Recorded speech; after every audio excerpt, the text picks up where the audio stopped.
Hello everyone, welcome you all to India Scope. तो अपने polity के नेक्स्ट वीडियो में आज हम जानेंगे पिट्स इंडिया एक्ट ऑफ 1784 के बारे में। तो ये पिट्स इंडिया एक्ट ऑफ 1784 जो है ये रेगुलेटिंग एक्ट के बाद में आया था। तो देखिए इसमें क्या क्या हुआ। इसमें रेगुलेटिंग एक्ट को इम्प्रूव किया गया, एक बोर्ड ऑफ कंट्रोल क्रिएट हुआ और पॉलिटिकल पावर जो थी वो ब्रिटिश गवर्नमेंट के पास चली गई। कैसे?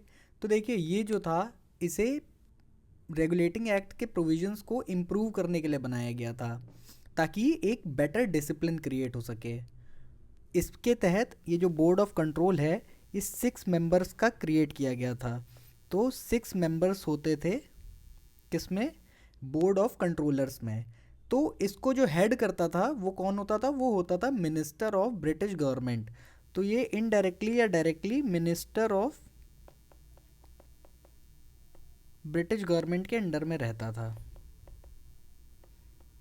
ठीक है, 6 बोर्ड ऑफ कंट्रोलर्स होते थे जो जिसको हेड करता था मिनिस्टर ऑफ ब्रिटिश गवर्नमेंट। तो ऑल पॉलिटिकल रिस्पॉन्सिबिलिटीज़ जो थी वो इस बोर्ड को दे दी गई। तो सारी की सारी पॉलिटिकल रिस्पॉन्सिबिलिटीज़ जो थी, पॉलिटिकल रिस्पॉन्सिबिलिटीज़ वो किसको दे दी गई? वो इस बोर्ड को दे दी गई थी। ठीक है, उसके अलावा ट्रेड और कॉमर्स की अगर बात करें तो ट्रेड जो था वो कोर्ट ऑफ डायरेक्टर्स के हाथ में था। यानी कि कोर्ट ऑफ डायरेक्टर्स कौन होते थे? तो ट्रेड और कॉमर्स रिलेटेड इश्यूज जो होते थे कंपनी के, वो court of directors of the company देख रहे थे। Court of directors of the company. तो कोर्ट ऑफ डायरेक्टर ये जो होते थे ये कंपनी के होते थे। यानी कि पॉलिटिकल पावर सारी वो 6 मेंबर बोर्ड के पास थी और ट्रेड जो था वो किसके पास था? कोर्ट ऑफ डायरेक्टर्स के पास था, court of directors of the company के पास। तो प्रोविंसेस जो थे वो अंडर सेंट्रल कंट्रोल आ गए। कैसे?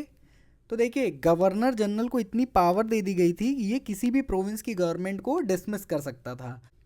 यानी कि प्रोविंसेस को गवर्नर जनरल के इंस्ट्रक्शंस को फॉलो करना होगा और गवर्नर जनरल के पास इतनी पावर थी कि अगर वो चाहे तो किसी फेल होती प्रोविंशियल गवर्नमेंट को क्या कर सकता था? डिसमिस कर सकता था। तो ये पावर आ गई थी गवर्नर जनरल के पास। तो ये था हमारा video Pitt's India act of 1784 के बारे में। अगर आपको ये वीडियो पसंद आता है तो इसे लाइक करें, कमेंट करें और हमारे चैनल इंडिया स्कोप को सब्सक्राइब करें। Thank you.